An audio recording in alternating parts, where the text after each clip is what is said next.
So for this second day with lines, we're going to do some applications. And this is one that I could have used to kind of start things off. Here are 2 points. So you could go x, y, z equal either one of these, 3, negative 4, 7. And then when we do lambda, what you do with lambda, it's not the other point. It's the head minus the tail, like this. So 7 minus 3, 5 minus negative 4, 2 minus 7. And so there's your vector form from 2 points. So this is what you do from 2 points. We just did one from a point and a direction. Now what I want to do is do something completely different. Do you remember the formula cosine theta? Did we do this one? A dot B over the magnitude of A over the magnitude of B. Does that look familiar? Did I tell the story of my father-in-law? I stole his heart with mathematics. Did I tell you that one? Okay, good. So what you're going to do is you're going to use 2 lines. These are 2 lines, and you're going to find the angle between these 2 lines. So this was 2 vectors. And think of 2 vectors as one like this and maybe one like this. Now, vectors you can move around. And if we move them to tail, you can find this angle theta using this formula. No problem. Okay? And we got it. But what if you have 2 lines?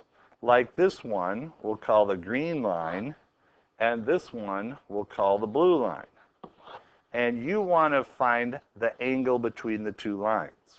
Well, which part, I'm going to highlight these, this green or this blue, which one determines the direction of the line? This green 0, 2, 3 or the blue 3, 4, 5? Which is the direction of the line? The blue, because this green one is Elizabeth, center of the universe, to point on the line, and then this blue is the direction. So this blue is the direction, and which is the direction of this line? Green or blue? This has a step of lambda. This has a, have you ever seen this Greek letter before? It's a Greek letter mu to help you remember it. It looks like this. Oh, I want to use an actual color here. Here we go. So that's the Greek letter. What did I say it was? Mu, like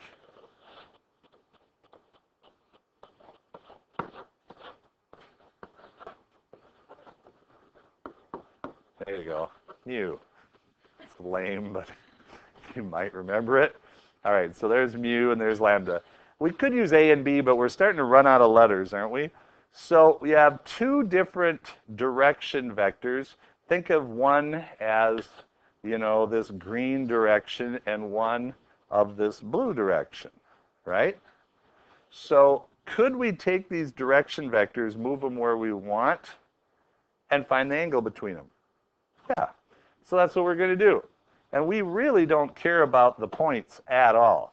All we care about these. I'm going to call this my A and this my B. And just use the formula.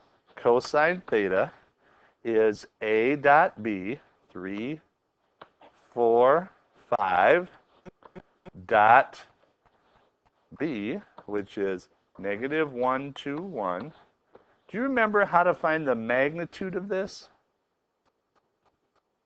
Square root of, I'm going to do it in my head here, 9 plus 16 is 25, plus 25 is the square root of what? 50? And this one's a little easier.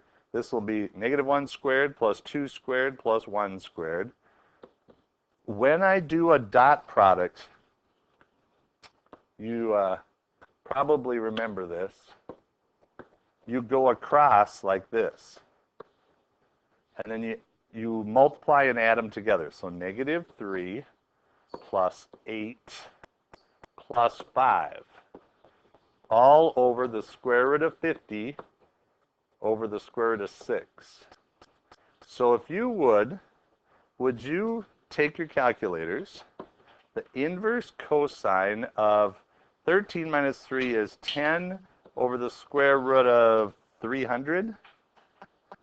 And if you want to be cool about it, it's the square root of 3 times the square root of 100, which is 10. And cosine of theta equals 1 over the square root of 3.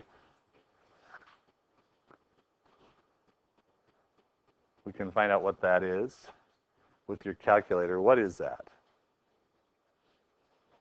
Remember, inverse tangent of 1 over square root of 3 is 30, or pi over 6. This is cosine. It's different.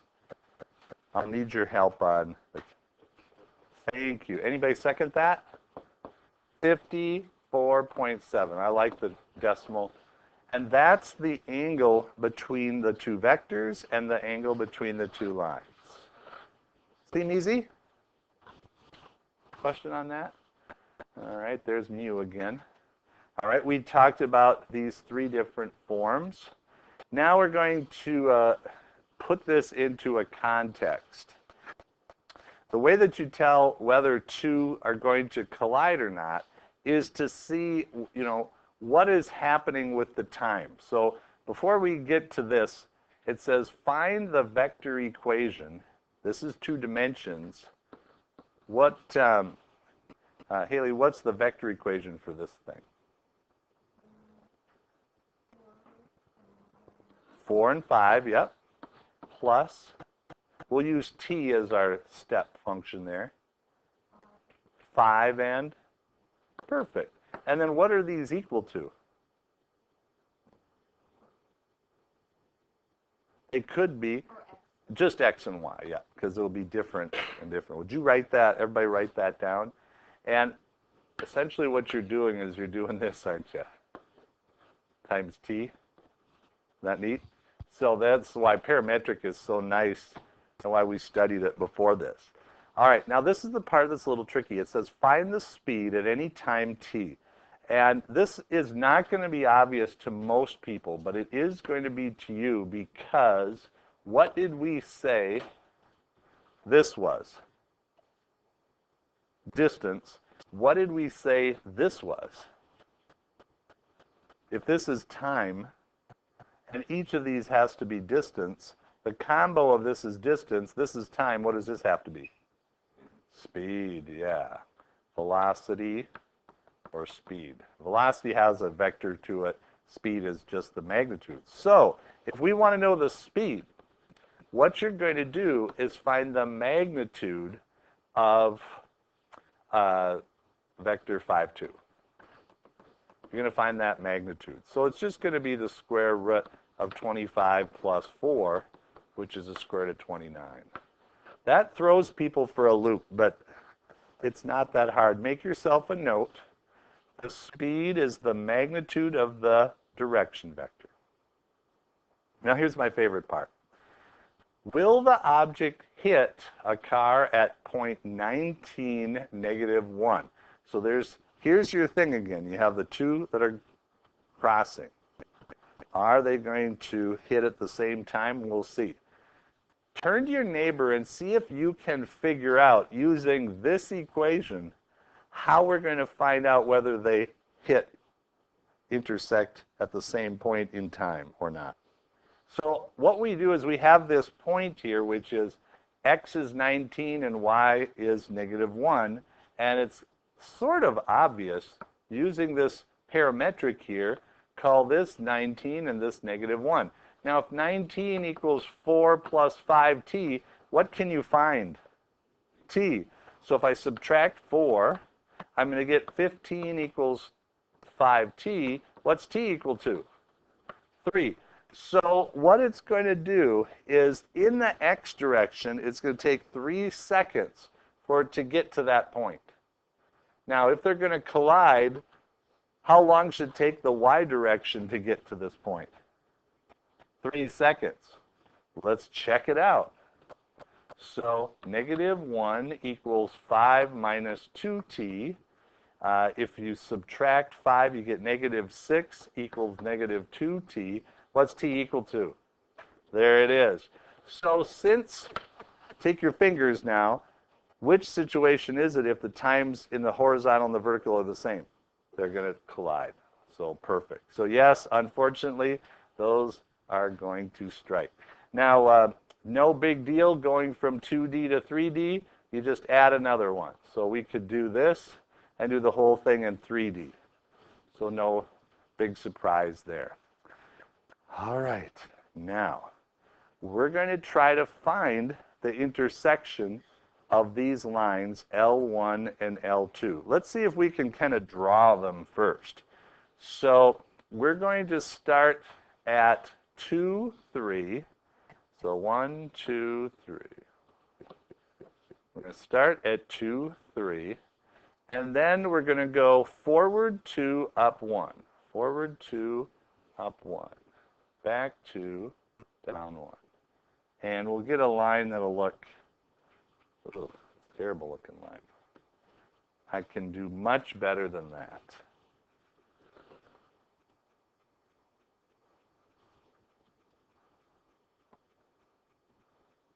There we go. Much better. 2, 3. Not too bad. Could probably get this a little bit better. There we go. All right. Then the other one is 5, negative 2. So with this one, I got an idea. Let's use this blue. And it says 5, negative 2. 1, 2, 3, 4, 5, negative 2. And then it's going to go cross 1, down 2. Yeah. It's going to go something like that. All right. So where does it look like they're going to cross? Where would you estimate? It looks like around close to 2, 3. So that's what we're going to be shooting for. So now what we're going to do is to find those, you're going to use your algebra and your vector skills. So the first thing we're going to do is we're going to take this guy and we're going to turn it into vector form. So whenever you see R, what do you replace it with? Important part. Jacob, you with us here? You're going to turn this to R into what? X, Y, yes. And so then this point will be 2, 3. Please do this one with me. Lambda 2, 1. There's the first one. The second one is also x, y. And we'll have 5, negative 2. And then this one's going to be 1, negative 2. So these are the two lines. And what we're going to do is we're going to let x equal to x. And eventually we're going to let y equal to y. So what in the world do I mean about that? Well, x is 2 plus 2 lambda, right? Maybe I'll write it here. X equals 2 plus 2 lambda. And y is 3 plus lambda. And then here, x is 5 plus lambda. And y is negative 2 minus 2 lambda. Am I going too fast? Is it all right? This is a test question that most people will have trouble with if you don't practice it. So with practice, you'll be fine. So if x equals x, so 2 plus 2 lambda equals 5. Oh, and would you please change this to mu? I meant this to be, this should be a mu. So 5 plus mu. Now y equals y, so 3 plus lambda equals negative 2 minus 2 mu. How many equations do you have to work with?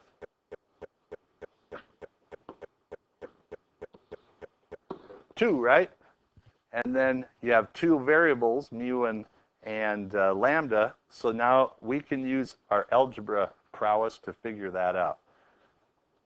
2 minus 5 is going to be negative 3 plus 2 lambda equals mu. And then on this one, I'm going to add 2. I'm going to get 5 plus lambda equals negative 2 mu. I like the cancellation method. If we multiply the top by 2, what's 2 mu minus 2 mu? 0. Good. What is 4 lambda plus 1 lambda? 5 lambda. And what's negative 6 plus 5? Negative 6 plus 5? Negative 1. So I'm going to get 5 lambda equal to 1. Lambda is going to be equal to 1/5. Now, truth be told, you don't need to find mu. You could if you wanted to, but we don't need to. Once we know lambda, now go back to your vector form here and then find out what your intersection is. So we're going to do that. X is going to be 2 plus 2 times a fifth, or 2/5. Y is equal to 3 plus 1/5. And if you do this is 10 plus 2 is 12/5, and 15 plus 1 is 16/5. And that's about, I think this is 2.4, and this is like 3.2. 3.2. Now look at my intersection that we have. 2.4 and 3.2 is about right here. So I was off a little bit with this blue, but not too far off, was I? The drawing's pretty close. So what you did is you learned how to find the intersection of two lines. The way that you did it, you put them in vector form first. Then you made the parametrics and set x equal to x, y equal to y. Then you simplified a little bit, and then you eliminated either lambda or mu and found lambda or mu. And once you do that, you put it back in and find your intersection point.